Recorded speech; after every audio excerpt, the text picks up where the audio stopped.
Ahojte priatelia, mám tu pre vás výzvu. Niekedy sa modlíte asi o samote, ale moja výzva spočíva v tom, že poviem vám také moje tajomstvo. My s rodinou sa každý jeden večer modlíme ruženec v jednej izbe spolu. A v tom spočíva tá výzva. Chcem, aby ste sa aj vy v rodine stretli v jeden okamžik dňa, môže to byť na konci dňa ako my, alebo na začiatku dňa, alebo aj obidve, to by bolo úplne najlepšie. A pomodlite sa, 10 zdravásov, Oče náš zdravá sláva, verím v Boha, hoci čo. Pretože aj v Biblii sa píše,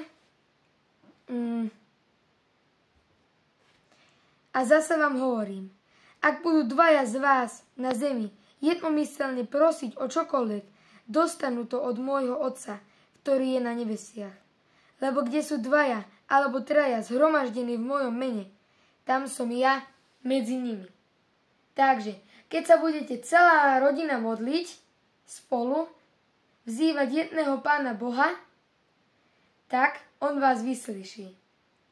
Ale keď ste sami, nevadí, nehajte tak, pretože tiež Evangelium podľa Matúša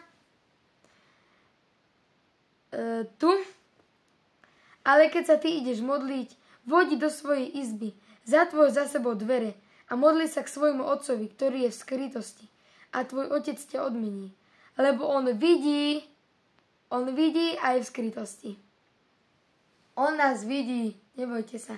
Alebo tiež 28:20 Matúš, ja budem s vami až do skončenia sveta. Takže v tom spočíva moja krátka výzva. Ak chcete ju splňte, ak nie, tak nevadí, ale bolo by to veľmi pekné. Ďakujem.